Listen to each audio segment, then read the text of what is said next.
May 13 pay na naman. Ito yung words na parang musika. Mula sa boss mong laging wala, pero biglang present kapag cut off na. May 13 pay na naman.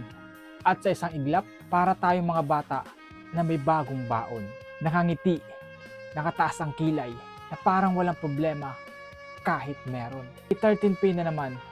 At bigla na lang sa isang iglap, tayo ay nagiging mathematician.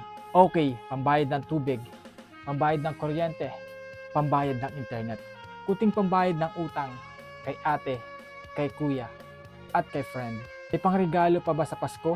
At ang pinakamahirap na equation ay paano ko babalansehin ang gastos para pagdating ng January 2 ay hindi ako maging pulubi at meron pa rin akong budget. Pero, sige lang. Sabi nga nila, ang 13-month pay, hindi yan sweldo, hindi yan bonus, hindi yan reward. Yan ang breath ng fresh air. Sa year-long na pagod, yan ang sandaling kahit hindi ka nanalo sa raffle, kahit hindi ka employee of the month, kahit hindi ka napansin ni boss, meron ka pa rin matatanggap dahil sa hirap na binuhat mo ng buong taon. May 13 pay na naman at doon mo maramdaman na kahit pagod ka, may bunga pala ang lahat. Na kahit ilang meeting, na kahit ilang double shift, ilang extend ka muna, ilang pasensya na, ilang pa-update ako tonight, ilang noted po, ilang copy po, ilang sige na nga, may kabayaran pala. Pero ito ang totoo, kapag hawak mo na ang pera, hindi pera ang dala nito ang mga alaala, yung amang gustong pasayahin mo, yung inang gusto mong bigyan ng bagong tsinelas, yung kapatid mong may wishlist kahit nagpaparinig, yung sarili mong gustong huminga kahit sandali.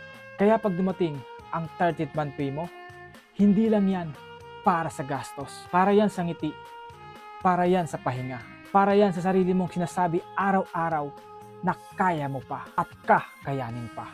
May 13 pay na naman at sana hindi lang pera ang dumating sa'yo, kundi lakas, kundi kumpiyansa na hindi man naging madali ang taon, pero natapos mo. May 13 pay na naman at sana sa gitna ng lahat, sa gitna ng traffic, pressure at gastos, regalo, reunion at pamasko, plano, pangarap at pagod, makita mo rin ang sarili mo. Kasi kung merong tunay na bonus ngayong taon, hindi yun pera, kundi ikaw.